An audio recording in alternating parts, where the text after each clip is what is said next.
If you are an active outdoorsman and really love having some type of watch with you to help keep track of what you're doing, your trail running, mountain biking, those types of things, the COROS Vertex 2 might be for you. I'm Beth Motter here with Matt Miller.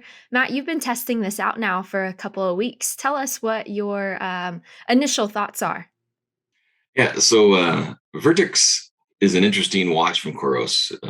It's their high-end, top-of-the-line watch, and they always send it with an interesting package, right? So this is the case it arrived in, and it's like a super durable, case that you can use Wow. for other things. But it's funny they try to get you in the beginning when it first comes that this is a rugged super watch, right?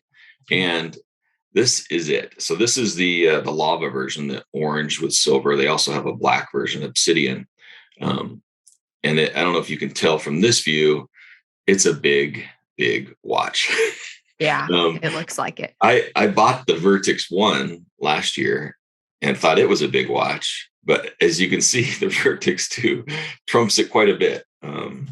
And the funny thing is, I was wearing it the other day, and my oldest daughter looked at me and she goes, "It's a big watch, but it fits you." And so if you have a larger wrist, it's fine. It's not a problem. But just be aware it is a big watch. And as you mentioned, outdoor adventures, things like that. They actually call it the adventure watch. It's definitely designed for those who are going outside and doing not extreme activities, but advanced activities, right?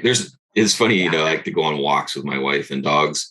There's not even a walk mode to track activities. So they're like, that doesn't count. You got to do more than walk, right? So So the fun thing definitely is, advanced. yeah. The thing is, I really tested it last week. I did the Ragnar Mount Rainier trail run. So if you've been to Ragnar, it's where a team gets together and they each do three different legs. And this was a trail run on Mount Rainier. I had 5 miles, 2,600 feet up, another 8 miles down the hill, and then another shorter 2.5 mile run. So the Vertix was perfect for that because we started at a 4,500 foot elevation, went up to 7,500 foot. So I used the Vertex. It was perfect, right? I mean, it did a great job. And the cool thing is that was a great job through trees and woods and where the GPS signal is kind of tough. So some of the things that set this apart, right? This watch is designed to compete with the Garmin Fenix 6 owners, right? That's Garmin's big watch that's very expensive. It ranges from like 700 to over $1,000 depending on the model you buy. This is targeting that customer. This is the person that wants a watch that's going to last forever and track everything. Mhm. They're priced at $699.99, which is pretty high, but when you think about and look at all the features and things for that category of watch, that's a reasonable price. Um, Mhm. some of the things that are unique on this one is I know a lot of watches and phones have multiple GPS receivers, right? GPS, GLONASS, Galileo, Baidu, all these other satellite networks that they can track. On the Vertix 2, it can track all of those multiple satellites, but it can actually do two at one time. So it's getting a little bit better accuracy with GPS because it's taking into account multiple networks. And that's something that we haven't seen on a watch before either. It is high end materials, sapphire glass here, has a titanium bezel. Um, and the thing about the Coros models, if you ever try a Coros watch, they last forever. I don't know what they're doing. There's some kind of magic in the way that they operate where the battery just goes on and on and on. And that's kind of a nice thing because you can just put it on and Mhm. forget about it. Right? You don't even have to think Yeah. about charging it up. So I had this watch now for testing for 2 weeks. I went on a couple training runs before the race. I did the race weekend and things since then. I'm still at 60% battery life. I mean, it just won't die. Wow. Right. And it says it can go in typical daily use like 60 days. If you Oh have my gosh. you have the full GPS on with two networks going, it says 140 hours. I mean, that'll cover any ultra race, right? It just will not die. It just goes on forever, which is a big thing about the COROS, and that's something you're looking for. If you look at the Vertix 2 versus the Vertix 1, you may be asking, well, is it an upgrade for me? Do I buy the new one? What's kind of difference between it?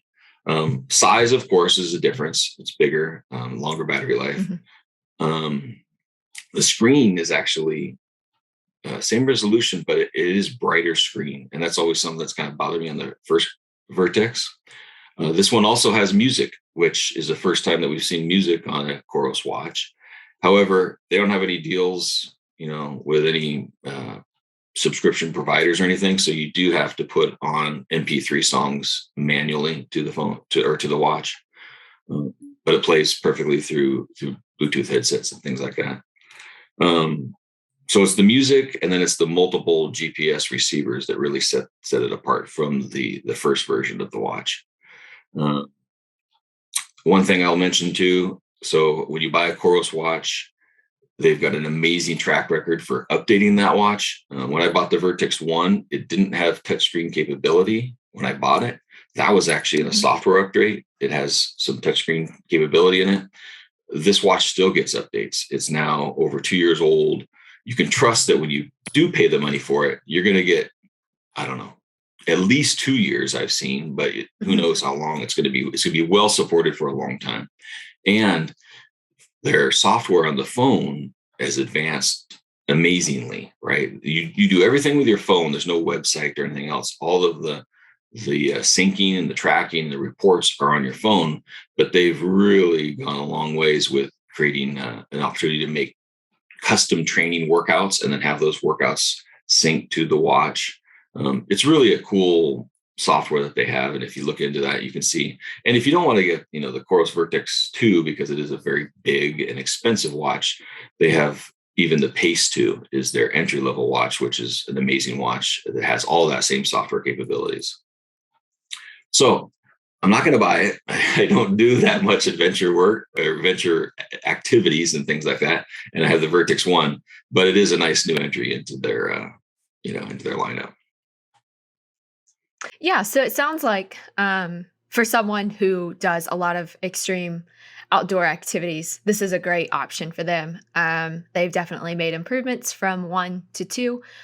So maybe not something you need to upgrade if you have the first watch, but if you're new into the market, that $699.99 price point in comparison to who they're aiming at is a really nice price point. Oh yeah.